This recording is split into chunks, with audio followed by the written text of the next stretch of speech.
While most downloadable titles are considered basic, either puzzle games or two-dimensional, Ubisoft's latest for PlayStation Network and Xbox Live Arcade is at first glance a full game, with realistic characters and a large world to roam around in. It's 6 hours of survival horror, without so much horror. There's no zombies or supernatural activity, and if it's not too much of a contradiction in terms, they're trying to do something new within a post-apocalyptic setting. This world has been rocked by a series of earthquakes, creating not only an environment for small draw distances and simple textures, but also a potentially lethal cloud of dust below a certain altitude. As father to a missing daughter and wife, you've traveled all the way back to your home city to protect them.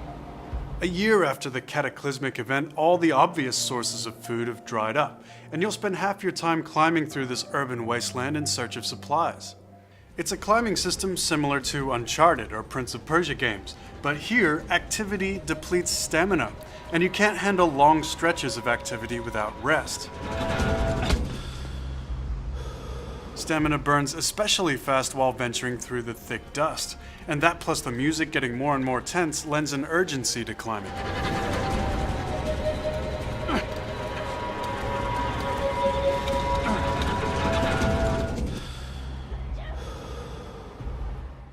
After shaking hands with the bottom of your stamina bar, you can still push on, but only at the expense of your overall stamina capacity. After that point, you'll need to use the game's sparse supplies to replenish. But while you're eyeing off that water bottle across the gap, you actually aren't able to fall or drop down to your death. The game won't let you. I don't think I can make that drop.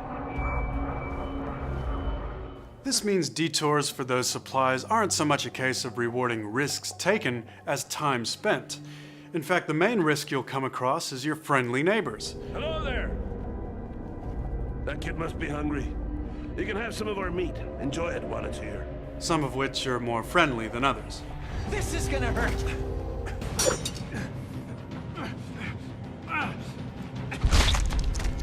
This is the other half of I Am Alive, but it's not your typical video game combat.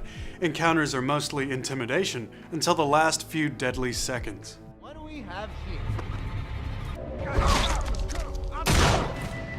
Based on the weapons they have, their toughness and demeanor, you'll decide how to approach, but the goal in every situation is to minimize your use of the game's most precious resource, bullets. Hey, you!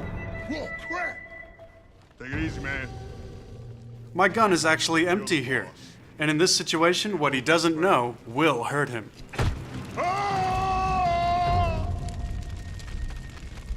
I Am Alive won't give you too many bullets though, no matter how much you explore. As soon as you start to get comfortable, the guns you pick up will be empty. That's because it's a game that has no traditional reward incentive. I Am Alive bravely tries to motivate you through narrative alone. Who knows what Linda's going through right now? Hurry up. That's a hard thing to do. It's something the entire industry is struggling with, and it doesn't get it quite right.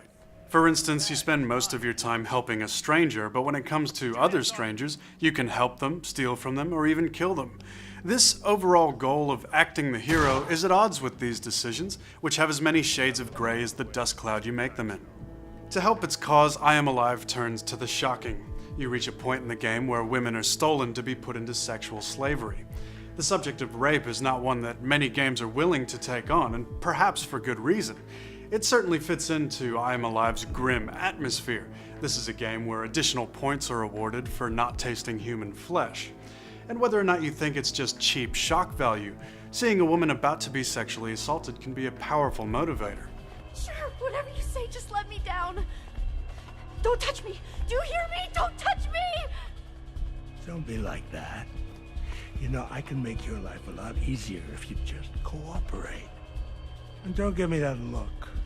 It's not as if we haven't done this before. And that brings us to Endgame. The dark, experimental nature of I Am Alive makes it one of those games that would be really hard to put a numerical score on. One could make an argument for it not even falling under the category of video game.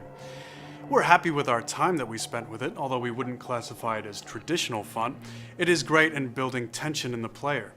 There's a lot it does wrong, but that's the sort of thing that's easy to forgive with something so original.